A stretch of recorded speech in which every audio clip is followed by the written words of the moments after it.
This episode is about miracles or coincidences. Maybe they're just coincidences. No. I'm Sienna. And I'm Toast. We're partners in love, life, and music, and we've been together since 2001. With each episode of this podcast, our goal is to help our fellow LGBT community members lift their lives to the next level. Thank you, Sienna, for making pour-over coffees for us. It's so good. All right, if you are joining us and you missed the last episode, we spoke a little bit about why we love pour-over coffee. We spoke a lot about it. We did. Actually, 13 minutes, not to scare you. But it's so good, especially on batching days. All right. So we are batch recording podcast episodes. And this particular one, we decided to share with you our whole experience with doing music, writing songs, recording songs, performing songs with each other, you know, being together in our relationship. And that provides the setting for talking about these strange coincidences. We've had a lot of them, but we're just going to share three major ones, right? We're going to share three of them. Three recent ones. Yeah. So we've touched on our relationship several times in various podcasts. We've also posted about it. But let's just give a quick overview. Yeah, so the quick overview is that Toast and I met through music. It didn't start off as a love relationship, but we definitely felt drawn to each other in a creative way. And we pretty much, after Toast moved from Hawaii to California, we pretty much hit the ground running. We actually had a gig lined up. We just went. And from that moment, we met someone who then invited us to another gig, which led to another gig. And it really snowballed, this amazing music adventure. And through it all, then love happened, right? So we were on such a great roll and had some amazing opportunities. We give a very, very brief paragraph of the opportunities in our Instagram post that we can link up. Okay. I won't go through. I'll make a note of that to do that here. I won't go through them right now, but and then all of a sudden, people who were following our music then stopped hearing from us. And, you know, at that point, we had decided to put our music down. It, you know, instead of continuing on the, to see where it could all lead and, you know, to continue expanding with our music, we decided to put music down, stop doing it in a full-time way so that we could focus on our relationship. Yes. So one of the things that we shared in previous episodes is that we got along so well with music, but outside of music, we were always fighting. We were fighting, and it was really irritating, right? It was irritating. Oh, we were irritating ourselves. Like so late and fighting and fighting and fighting. And, you know, it got to the point where we would be on the side of a very big stage. Someone's introducing us and giving the background about us and who we are. And we're still fighting on the side, like quietly, right? Under our breath and just, you know, throwing in another sentence and another jab and just doing that on the side. And then they would call us out. We'd go out because the show must go on. And we would start singing, and like 2 or 3 bars in, we'd forget what we were fighting about. I mean, there is a very real healing aspect to music. It just restores some sanity to us. It does. Did, right? It kind of like reprioritize things while we're up there doing music. And after the gig, we wouldn't go back to discussing whatever it was we were having an issue with. However, as we became more and more known for our harmonies, it was really unsettling that we didn't have harmony in our relationship. Ooh, well said. Outside of, you know, the vocal harmonies. And there seemed to be such a disconnect because we'd be out there and we weren't fake, because while we're out there, we are having a good time. We feel very connected because, like I said, once we started the gig, the harmonies, the blends we have to do, and how we have to energetically come together, as well as where we place our voices in order to create a harmony, all of that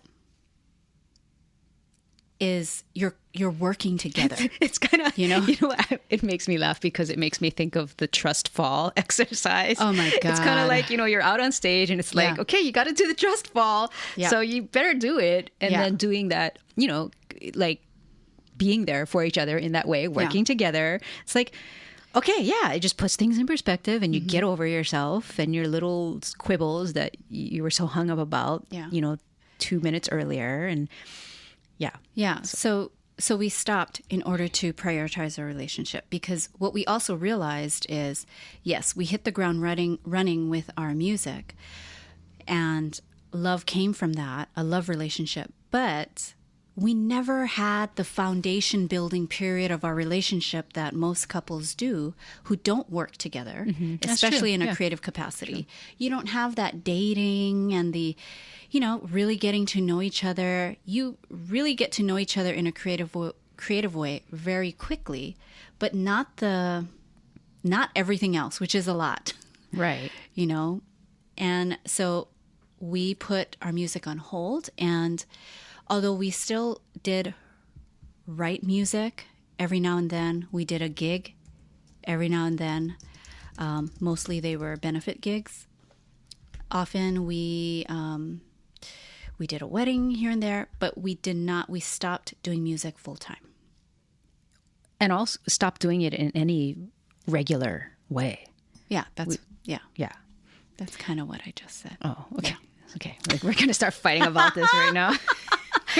So then we spent 7 to 9 years not doing music, like in the full-time way. And that's a lot of years to it's a lot, not be doing something that was really your everything prior to that. But luckily, I would say both of us have a wide range of interests, right? Like, we're not just only interested in music, which is what allowed us to have such a long stretch without doing music. Yes. Right? And we were creative in other ways, and we still are creative in other ways.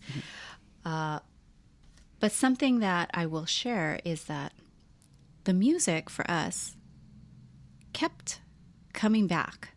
Like, it kept kind of like yanking at our shirt, like, hey. Like a creepy little ghost. And so we would go, okay, should we do it again? And I don't know why we, in the past, could never seem to follow through in a full-time way with music. I don't know why. I don't know if we just had, that our cellular memory was full of that time of full-time music that was coupled with the pain of the arguing. So I don't know if our bodies went, well, full-time means pain and arguing. So, but whatever that it is. Might be part of it. Might be part of it. Whatever it is, we are here again. It is 2019. And we actually announced this on our Instagram and on our Facebook page that we are coming back to music. And we're not sure what that looks like. And we are okay with that. Right. We know that it's in us. We need to do it. And we are open-ended about how that's going to look. And we're just going to do it.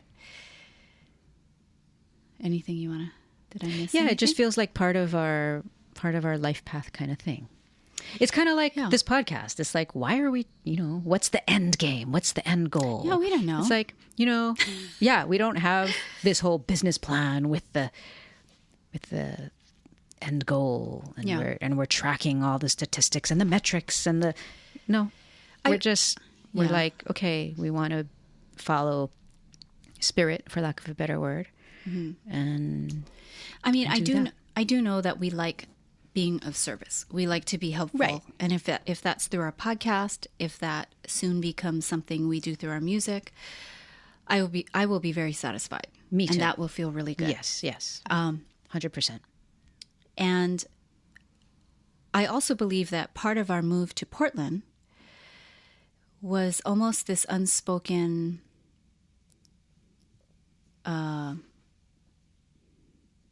like we had this unspoken goal of dusting off our music selves in a way, and even our creative selves, because the podcast in and of itself is creative. That's true. And, after moving to Portland late January 31st, Feb 1, we started our podcast again in May. Right. So that was pretty fast after the move here. And even last year we were talking about music again, and here we are in 2019 talking about music. And so what does this have to do with this episode, and why are we sharing this with you all? It's about the coincidences. Yes. And the quality of our decisions for dedicating ourselves to work on music again. Yes. Right? Yes. Because, okay, so should we take this chronologically? Well, I think we have three different... I think it's important to share that, when you make a decision, some people think, oh, you just make it once because you make that decision and that should be it. You decided. And we have definitely spoken a lot about decisions and the importance of decisions. And we talked about decidir, to cut oneself off from anything unlike that decision. What is that, Latin or something like that? I think it's Latin, yeah. But we're here to say that from our experience so far, you have to keep deciding for it. Yeah. You have to keep choosing it. And there are different qualities to your decisions, even if it's seemingly the same decision. The energetic backing of how you decide, what you're deciding. You mean the depth of conviction that you have? Is that what you're thinking of when you're saying quality of? Okay. Yes. Yeah. Because sometimes, I know for myself, I have made these decisions where the verbiage is very strong. And it's like, okay, yes, look, I'm deciding for this. Okay. But the conviction is not there. It's almost like I have the one depth foot. of feeling, right? The emotion. Yes, like I have one foot in the door, the other foot out. Like, oh, well, I don't know if this is going to really work. So okay. Yeah, And I totally know what you mean. Yeah. And that's not really, that type of deciding doesn't carry the kind of power that then leads to the universe really coming up to meet you. And so, I think let's go through our three examples and the Okay. in a chronological order. Okay, so we're going to tell Because you three. we're nerds. We're going to tell you three very short stories, and these three different stories happened in 2017, 2018, and then 2019. Yes. So we have three different stories, and they all have to do with our decisions surrounding music. Yeah. So let's talk about 2017. Okay. Which, gosh, it feels so long ago, but yet not. Okay. Yeah, it's so, not. okay. So in 2017, Sienna and I had been ignoring or not doing our music. A ghost. Yeah. Yank. For 7 years, whatever. 9 How long years, it had whatever it been, is, yeah. I don't even know. We lost track. It wasn't something that was in our thoughts very much. But sometime that year, she and I went on a very short trip. We kind of got out of our normal everyday routine, right? So we were in a different environment. Yes. We were, we had the occasion to kind of be forced together in a physical space because we were out of our normal environment. We were in a hotel. Yeah. Mm-hmm. And so we just started talking about our life. And music came up. And over the course of that trip, we realized that,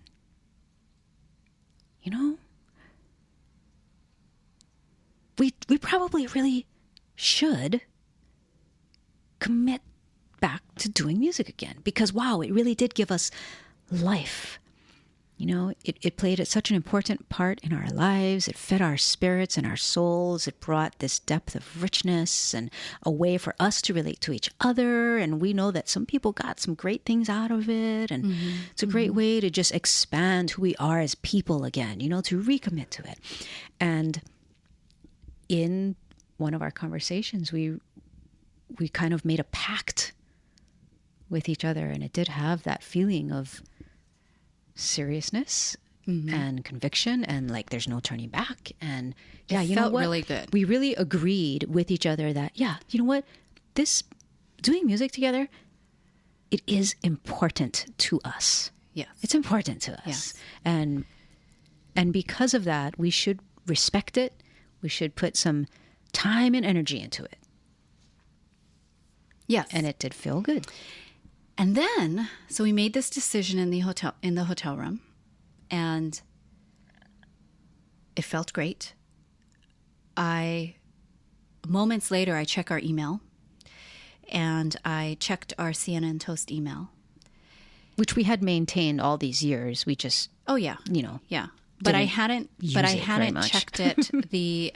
Well, now we use it. Yeah, now we do. But back in 2017, it had been kind of pretty dormant. You know, it's like, But I checked our email, and then the day prior, we had received an email. So we hadn't seen it until after we made the decision, and I checked our email, and we were offered an amazing gig. We were asked to play at a live event. A black tie live event. And this was the first inquiry about us doing a gig that we had gotten in literally... probably several years. Yeah, years. Because after, when we had stopped doing music, we would have we would have invitations for gigs. Because that's what happens. Like when you're doing it full time, you play many of the same places every year. They ask you back. That leads to other people seeing you. They invite you to their other private events. And so if you keep up with that, you really can just keep gigging. But we had said no. But once you start saying no, then they know not to ask you anymore. They know not to ask you anymore. And then also you're not in front of new people to go, oh, maybe I should hire them for our wedding. Maybe I should hire them for the wine event or whatever it might be. So it had been quite some time. And they weren't even asking like, hey, basically we had the gig if we wanted it. Mm-hmm. Right. And we were like, oh my God. Then the reality of like, we are not rehearsed to be the main entertainers for a gig like this at this level. Mm-hmm. And then yet the other part of us going, hey, we made the decision. The universe is helping us here. Mm-hmm. So it was scary and it was hard, right? Mm-hmm. It was a grand adventure. Yes. But the whole point of this story is kind of like, yeah, you could see it as just a coincidence. Mm-hmm. It is interesting that the email was sent before we consciously made the decision. Yes. Right? Yeah. But to me, I guess the way I choose to see that is the things are working. You are not the cause of every single thing. Right. It's just that you are a part of this grand living organism of the universe. And as you do make your decisions, the universe knows that that's what's happening. That's what omniscience is, I guess, right? And things just start coming together. And, something I'll say is if we did see it before we had made that decision and really had all of those heart-to-heart talks when we were away, mm-hmm. I feel very strong that we probably would have said no. I agree with that. Because we would have been, we're not rehearsed. Right. Let's not do it. Mm-hmm. And that example, that scenario is an illustration of what I take to mean all this talk about frequency and being on the same frequency or being aligned with something. Yeah. Because prior to us making the decision, we were on the frequency of music, gig, no, thanks. We don't gig anymore, thanks. That's the frequency we're on. Yeah. Right? Mm-hmm. Yeah. But after having made the decision of no, music is important, yes, let's realize that this is one way that we can enrich our lives and be of service to others. Yeah. Yes, we're going to commit to it and respect it. Yeah. We're on that frequency. So then when we see the same exact type of invitation to participate in something, we respond with, yes, okay, yes. We will contribute, and it's an honor to contribute. Thank you for asking us. Right. We'll show up. What's the next step? We're going to rehearse, blah, blah. And something I have to say again, the frequency we had prior of like, no, we don't do music, like it sounds kind of ungrateful and sassy, but I want to clarify that music has always been tugging at us. It's more like we have tried to bury it like, no, we can't do that right now. Like, just denying that part of ourselves. And I think that there is still something that needs to be healed for us with our past with music and all of that. And therefore, that's where that attitude comes in, like, no, we don't do music anymore. And no, thank you. No, we won't take that gig. It comes from that place of like fear. You know, we were just kind of pushing music away. And something I'll say about that 2017 gig is, it was also a paid gig, which was nice. But that gig, and I know we're already running out of time, but that gig was amazing in so many ways. It was also a gig where we never experienced the sound system issues like we had at that gig. We definitely got through it. But I think it rattled us a bit. And then we kind of put things down and went, okay, I don't know, do we want to do music? We just kind of and then the inspired idea to move to Portland popped up shortly after that. And then that was our focus. Then in 2018. Okay, here's the next story. 2018, we decided again. We said, okay, we're in Portland. It's a new place. They have different appreciation for music. I think that's fair to say, right? Yeah. Especially our kind of music, maybe. Yeah, independent music. And we had our old sound system, speakers and all of it. We had it throughout all those years. So when we moved to Portland, we actually released it back in California. And it was really hard for me personally because I felt like, we're letting go. We're not like, passed it on to other people. A sound system. Yeah. So anyways, when we moved here, we were talking with a friend and who is also a musician. And he said, oh, by the way, could you guys use a sound system? I have one that's pretty brand new. I've hardly used it. And I just wanted to give it to you guys if you guys could use it.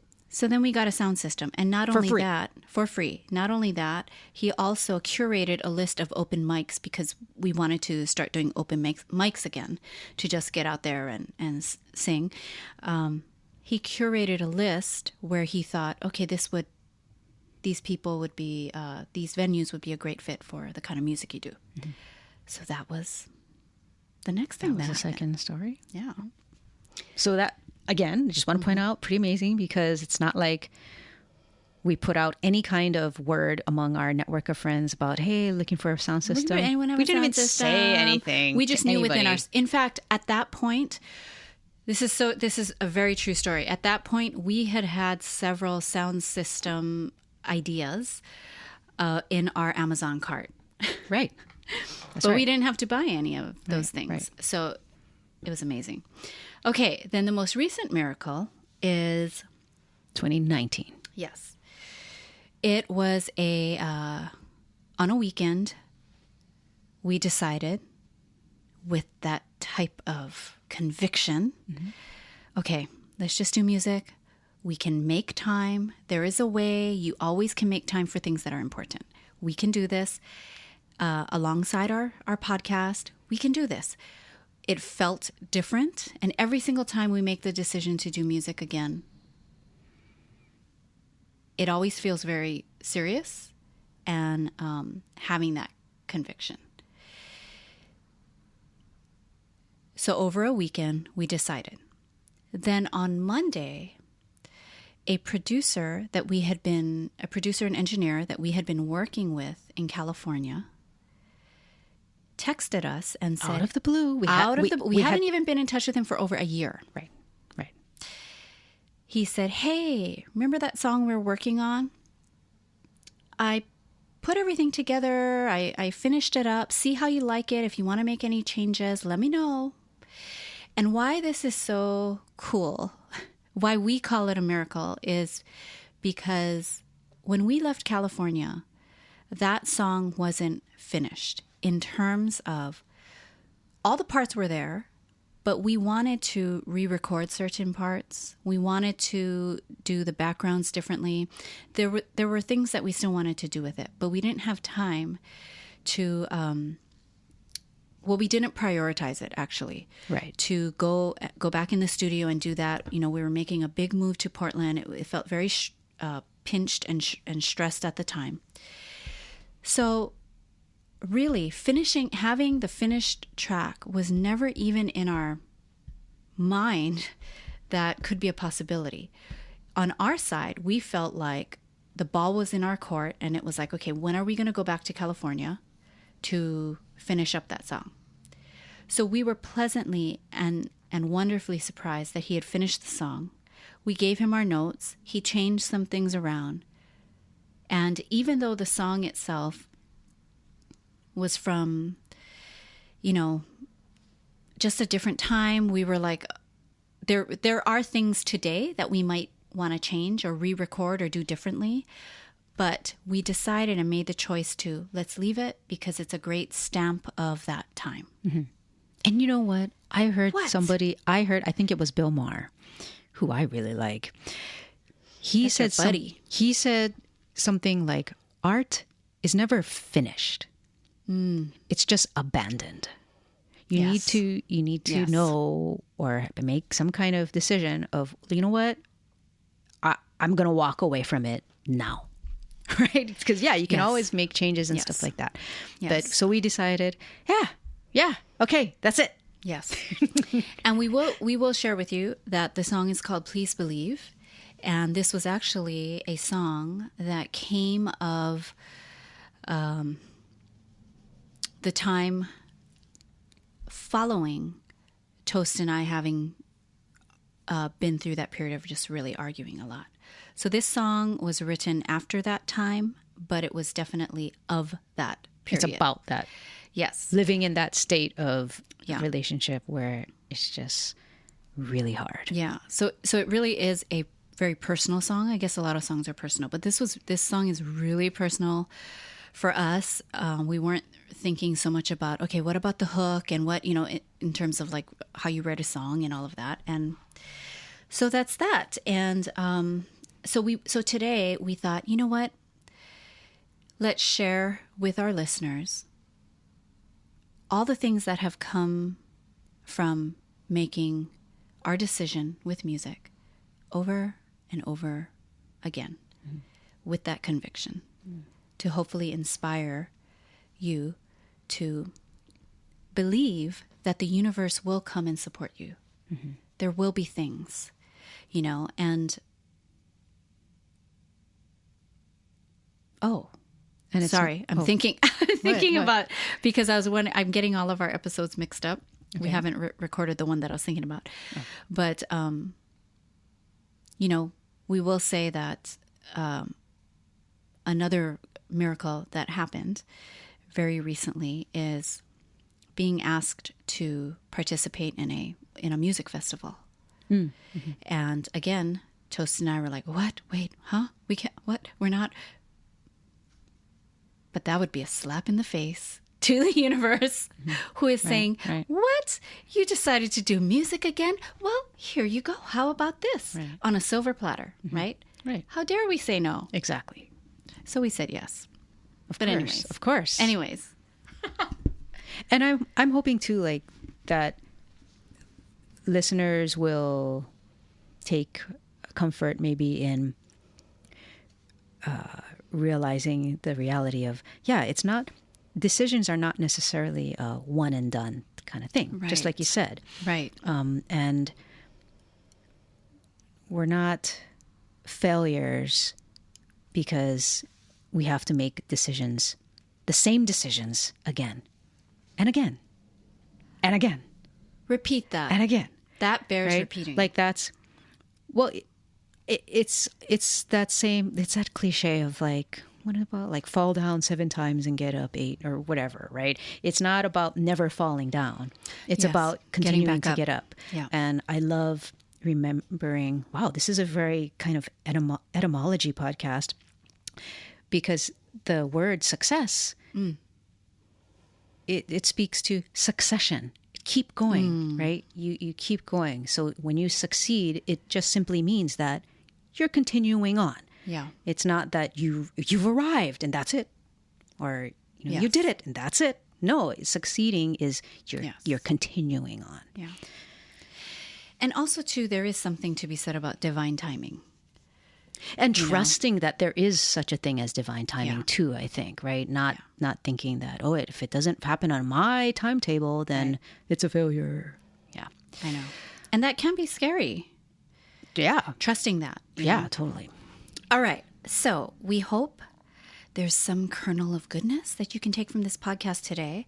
In the meantime, if you'd like to follow our music journey, we did create new social media accounts specifically for music only. So those are at Sienna and Toast Music, both on Instagram and on Facebook, at Sienna and Toast Music. So our current accounts at Sienna and Toast, both on Facebook and Instagram, that's going to be the podcast, lifestyle, cats, everything under the sun. But our music accounts are going to be strictly music, and we will share things like lyric sheets, songwriting process, recording process.